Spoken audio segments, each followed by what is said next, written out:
Olá, meu nome é Guilherme Canteiro de Oliveira, bem-vindo ao meu canal, tá? É um canal onde eu mostro aí diversas ferramentas, diversos métodos na prática de como você eliminar desperdícios e garantir aí a redução de custos, tá? Eu acredito que quando você consegue implementar essas ferramentas, o maior benefício dessas ferramentas é trazer para você, digamos, mais tempo aí para poder ficar com a sua família, até porque você vai evitar de fazer diversas horas extras.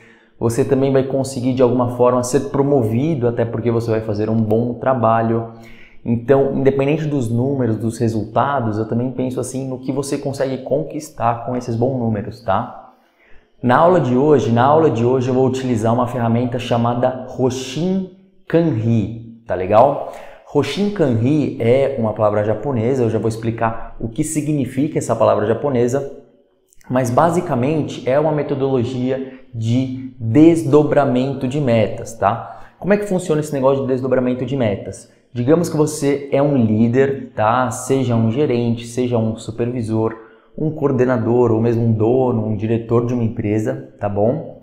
E você tem as suas metas, você tem os seus objetivos, digamos que você quer aumentar as suas vendas, você quer reduzir os custos, você quer de alguma forma aumentar a margem de lucro, você quer aumentar a qualidade, a segurança, enfim, você quer aumentar algum indicador aí na sua organização, até porque faz parte do seu planejamento estratégico você atingir esse objetivo, tá? E aí tem uma coisa muito importante. Digamos que você tem a meta de aumentar os resultados da organização, tá? Quando a gente vê um relatório de contabilidade ou um demonstrativo de resultado, onde você tem lá todas as suas receitas, né, da onde você ganha dinheiro e todas as suas despesas e todos os seus custos, da onde você perde dinheiro, o que acontece? No final você vai ter o resultado da sua organização, seja no trimestre, seja no mês ou seja no ano, tá bom? E vamos supor que a sua meta é aumentar os resultados que saem desse relatório, desse demonstrativo de resultado da sua organização. Legal! Então você tem essa meta de aumentar os resultados, digamos, em 20% neste próximo ano, tá? Qual que é a ideia? A ideia é como você faz com que essa meta que você tem seja desdobrada para os seus funcionários, ou seja, como você faz que os seus funcionários também tenham a mesma meta que você tem. Mas tem que tomar um cuidado. O que acontece muito? Quando você tem a meta de aumentar o resultado, vocês concordam comigo que existem diversas variáveis que impactam nesse resultado, né?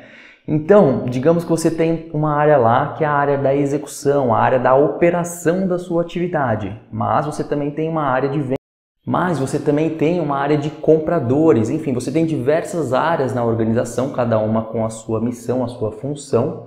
E o que acontece? Para aumentar os resultados, todas elas têm que aumentar o resultado delas. Porém, você não poderá cobrar, por exemplo, vender mais para o comprador. Porque o comprador está mais preocupado com a negociação com os fornecedores, desenvolvimento dos fornecedores, do que efetivamente buscar clientes para a organização. Então, essa ferramenta, o que ela faz? Ela faz com que ela transforma esse resultado que você quer em outras metas para cada departamento.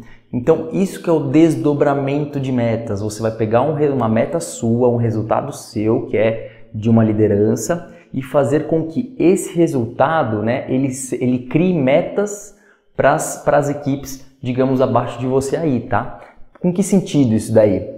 Porque é o que eu falei, qual o sentido de você cobrar, aumentar as vendas do comprador? Então você tem que cobrar do comprador outra coisa, você tem que cobrar a qualidade do material, você tem que cobrar o preço que o material que ele paga. Então você vai conseguir desdobrar a sua meta na organização. Tá bom, Guilherme, mas qual que é o grande benefício de você usar essa ferramenta? Vamos lá. O maior benefício de você usar essa metodologia de desdobramento de metas é você fazer com que toda a organização, todas as pessoas que trabalham na sua equipe caminhem em direção a um bem comum, a um objetivo comum, que é o aumento dos 20% de resultado. Muitas das vezes, se você deixa essa questão de criação de metas, desenvolvimento de metas solto pela organização, cada área vai criar a sua meta específica do seu jeito.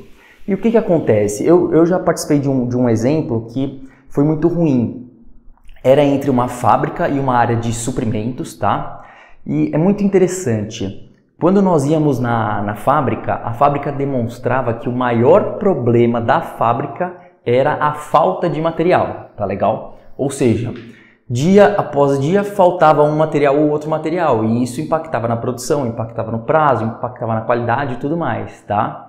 Então, um dos indicadores da produção, criado pela produção, era essa questão de você ter os materiais no prazo correto. Esse indicador estava ruim, tá legal? E, por outro lado, nós tínhamos o mesmo indicador na área de suprimentos, tá? E o que acontecia na área de suprimentos? Essa área de suprimentos, ela marcava quantos pedidos ela entregou para a fábrica e quantos pedidos ela entregou no prazo. E, por incrível que pareça, o indicador da área de suprimentos estava em torno de 95%, 98%, ou seja, estava ótimo. Então, o que acontece, tá? Quando você cria indicadores em áreas diferentes e separadamente, sem se comunicar, o que acontece? Você cria um indicador de uma forma que pode vir de uma outra fonte de dados, uma outra base, tá? E este indicador ele está ótimo, ou seja, para a área de suprimentos, a área de suprimentos atende muito bem a fábrica. E para a fábrica, a área de suprimentos não atende bem a fábrica. O que acontece? Quando você tem essa diferença, cada departamento vai ter uma prioridade diferente. Vocês concordam comigo que na área de suprimentos, o gerente de suprimentos ou o coordenador, ou enfim, quem lidera aquela área de suprimentos, ele não vai se preocupar em entregar material para a fábrica, porque o indicador está muito bom. Ele vai se preocupar com o indicador que está ruim na área dele. Então, a prioridade dele não é atender bem a fábrica, até porque o indicador está bom. E na fábrica, ao contrário, então na fábrica ele quer isso, então isso acaba gerando conflitos internos, e então você não cria uma organização que caminha para um bem comum, todos na mesma direção, todos para o mesmo resultado, tá?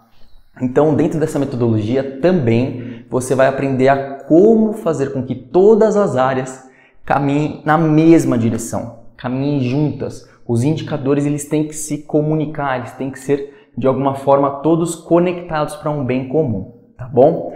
Então, basicamente esta é a metodologia. Então você vai aprender desde o seu planejamento estratégico, que eu já ensinei na metodologia de North Star. Se você ainda não criou o seu planejamento estratégico, é muito importante que você volte aí a alguns vídeos, vai lá na metodologia chamada North Star, ou em português Estrela Guia, para você criar o seu planejamento estratégico. Depois da criação do planejamento estratégico, aí você consegue usar a metodologia do Roshin-Kanri para você desdobrar as metas, tá? Porque é muito importante você desdobrar um objetivo ou uma meta que realmente é relevante para a organização. Não use a ferramenta Roshin-Kanri no caso de você não ter um bom planejamento estratégico, tá bom? Então, basicamente é isso que essa metodologia traz.